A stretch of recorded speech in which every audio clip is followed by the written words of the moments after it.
తాకట్లో ఉన్న బంగారాన్ని విడిపించి ఆ రోజున మార్కెట్ ధర కట్టి మిగిలిన డబ్బును మీకు అందిస్తుంది కొమ్మూరి గోల్డ్. మీ జీవితంలో ఇప్పటివరకు చాలా విషాదకరమైన సంఘటన కావచ్చు, ఏదైనా ఇండస్ట్రీ సంబంధించి పర్సనల్గా సంబంధించి ఏదైనా ఉందా? ఉంది సార్. చెప్పండి. మా నాన్నగారు చనిపోవడం. ఓకే, ఎప్పుడండి చనిపోయింది? 16 years అవుతుంది సార్. మాట్లాడుతూ మామూలుగా ఉన్న వినయ్ షూటింగ్లో ఉన్న నేను గండిపేటలో వినాయక్ గారి షూటింగు, బాలేబాబు సినిమా. నాకు ఫోన్ వచ్చింది, నాన్నకు బాగాలేదు అని. సరే బాగాలేదు కదా అనుకుని తర్వాత కేర్ హాస్పిటల్ తీసుకెళ్ళారు. కేర్ హాస్పిటల్ తీసుకెళ్ళిన తర్వాత హార్ట్ స్ట్రోక్ వచ్చిందని చెప్పారు. నాకు ఇక్కడ టెన్షను, ఆడ వాళ్ళకి చెప్పలేను. తర్వాత లాస్ట్కి వినయన్కి చెప్పిన, అన్న ఎట్లుందంటే అయిపోతుంది వినయం, అయితే నీ షార్ట్స్ పెడతా కానీ నా షార్ట్లు పెట్టేసి నన్ను పంపించేశారు. నేను డైరెక్ట్ కేర్ హాస్పిటల్కి వెళ్ళాను. అక్కడ హార్ట్ స్ట్రోక్ అంటే మేజర్గా వచ్చింది, లాభం లేదన్నారు వాళ్ళు. కాక చూడండి సార్ అని చెప్తే బాలేబాబు అప్పుడు నుండి కేర్ వాళ్ళకి ఫోన్ చేసి టేక్ కేర్ అండి, చాలా జాగ్రత్త చూసుకోండి అని బాలేబాబు తెలిసింది విషయం. ఓకే.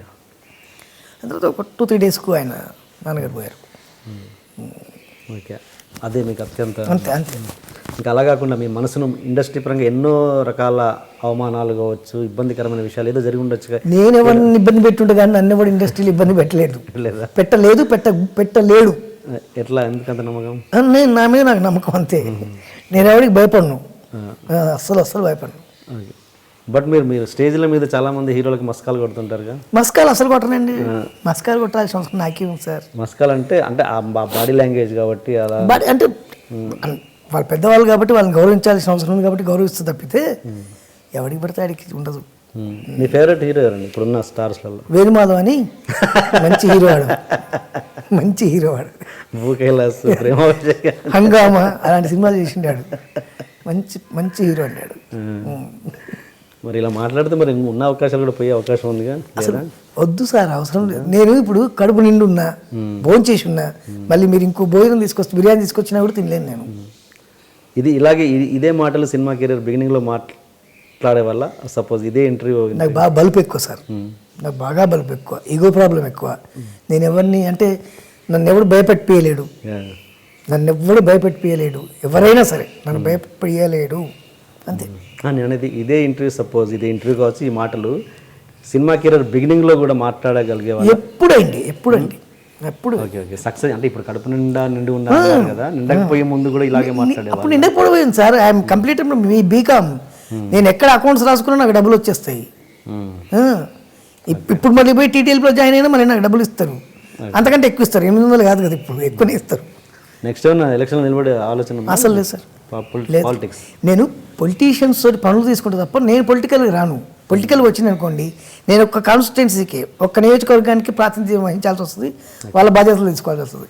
ఇలా ఉండడం వల్ల ఎనీ నియోజకవర్గం నుంచి ఎవరు వచ్చినా ఏ పనైనా మినిస్టర్ దగ్గరకో ఎమ్మెల్యే దగ్గరకో డైరెక్ట్ పోయి మాట్లాడి, సార్ ఇది జెన్యూన్ అయితేనే చేయండి, లేదంటే వద్దని చెప్తా. ఐ మీన్ మీ భాషలో చెప్పి పైరవీలు చేస్తా. నేను పక్క డబ్బులు తీసుకుని నాకు అవసరం ఉంది సార్ డబ్బులు. ఈ మధ్య మీరు చిరంజీవి గారి 150 సినిమా ఖైదీ నంబర్ 150 దాని గురించి అది హిట్ కావాలని మీరు తిరుపతిలో గుండు కొట్టించుకున్నారంట, నిజమేనా? ఖైదీ నంబర్ 150 ప్లస్ బాలకృష్ణ గారు 100 సినిమా కోసం. ఇది ఎన్నడూ చేయని వేణుమాధవ్ గారు ఎందుకు అలా చేశారు ఇప్పుడు కొత్తగా? నాకు వాళ్ళిద్దరు బాగా ఇష్టం అండి. అందులో వినాయక్ అక్కడ డైరెక్టరు, ఇక్కడ క్రిష్ డైరెక్టరు, వాళ్ళు నాకు మంచి మిత్రులు. బాలయ్య బాబు తోటి అంటే ఎన్ రామారావు గారితో ఉన్నటువంటి అనుబంధం, అలాగే చిరంజీవి గారితో నేను చేసినటువంటి సినిమాలు. వినాయక్ అని నాకు అద్భుతమైన లైఫ్ ఇచ్చిండు దిల్ సినిమాతోటి. నా రేంజ్ పెరగడానికి వన్ ఆఫ్ ది కారకుడు వినయ్ అన్న, అలాగే రాజమౌళి గారు, వీళ్ళందరూ. కాబట్టి అన్ని సినిమాలు హిట్ కావాలని కోరుకుంటా ఖచ్చితంగా. అంతే గ్యాప్ వచ్చింది కాబట్టి మళ్ళీ లేదు మసిపూసి మారేడుగా చేయడం, లేకుంటే వాళ్ళకి బిస్కెట్ వేయడం లేదు. ఇంకొకటి మీకు విచిత్రమైన విషయం చెప్తా. చిరంజీవి గారు 150 సినిమాలు నేను లేను, బాలయ్యబాబు గారు 100 సినిమాలో లేరు కాబట్టి లేనన్న విషయం నాకు తెలుసు. అండి, క్లియర్గా తెలుసు. ఎందుకంటే 150 సినిమాలో రామ్ చరణ్ దగ్గర నుంచి మొదలు పెడితే అల్లు అర్జున్ దగ్గర నుంచి మొదలు పెడితే ప్రతి ఒక్కరు చేయడానికి రెడీగా ఉన్నారు. అక్కడ చిన్న కామెడీ వేషమే కావచ్చు, బిట్టు వేషం కావచ్చు, బ్యాక్గ్రౌండ్ తిరిగే వేషమైనా కావచ్చు, రెడీగా ఉన్నారు. వాళ్ళందరూ రెడీగా ఉన్నారు.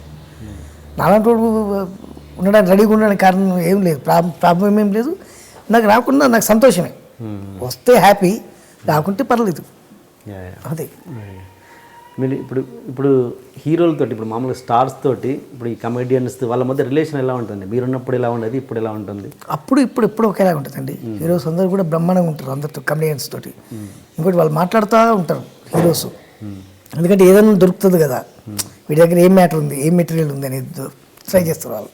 ఆ మధ్య ఎవరో ఒక హీరో మిమ్మల్ని కాలు మీద కాలు వేసుకున్నారని చెప్పేసి వార్నింగ్ లాంటిది ఇచ్చారా ఏంటి?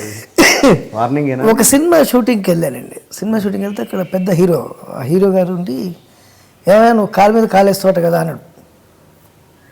ఏంటండి అన్న, నువ్వు కాలు మీద కాలేస్తావట కదా అన్నాడు. ఏరా కొడుకు చెప్పిండు ఆ విషయం అన్న. నేను ప్రూఫ్ చేస్తే అన్నాడు. చేయండి సార్ అన్న. ఎవరికి ఫోన్ చేయాలో చెప్పని ఫోన్ చేస్తున్నా ఆయన. చేస్తుంటే ఏమని చెప్పిండు క్లారిటీ చెప్పండి సార్ అన్న. నువ్వు కాలు మీద కాలేస్తావట కదా. నేను ఎవరి కాలు మీద కాలేను సార్, నా కాలు మీద నా కాలు వేసుకుంటా. అది తప్పేంటండి, ఎవరి కాలు మీద నేను కాలేస్తే తప్పు, కానీ నా కాలు మీద నేను కాలేసుకుంటే తప్పేంటన్న. 2 minutes అంటే ఆయన అట్లా ఉండిపోయిండు కొద్దిసేపు. నువ్వు మాట్లాడేది కరెక్ట్ కాదయ్యా అని. అవును సార్, నా కాలు మీద నేను కాలేసుకుంటా, నేను ఎదుటోడి కాలు మీద కాలేస్తే తప్పు మాట, నా కాలు మీద నేను కాలేసుకుంటే తప్పేంటి సార్ అన్న. అని ఒక 2 నిమిషాలు మాట్లాడకుండా నీ ఇష్టం కానీ అని అంతే, ఏం మాట్లాడలే ఆయన. తర్వాత ఆయన సినిమాలో నటించారా? చేసి నాకు ఇది ఒక అలవాటు అండి, బ్యాడ్ హ్యాబిట్. నా ఒకరికే కాదు, మా పిల్లల దగ్గర నుంచి, మా నాన్నగారి దగ్గర నుంచి, మా అందరికీ ఇది అలవాటు, బ్యాడ్ హ్యాబిట్ ఇది. అండ్ బ్యాడ్ హ్యాబిట్ అంటే మన కాలం మన కాలేజ్ తప్పేం సార్ అది. బ్యాడ్ హ్యాబిట్ ఏమి ఉండలేదు. తెలుగులో ఆలోచిస్తారు, నార్త్లో ఆలోచించలేదు, అసలు ఆలోచించరు. వాడు ఇంకా ఎదురుకి ఇంకో చైర్ వేసుకుని దాని మీద పెట్టుకుంటూ కాదు. అదే ఓకే అండి.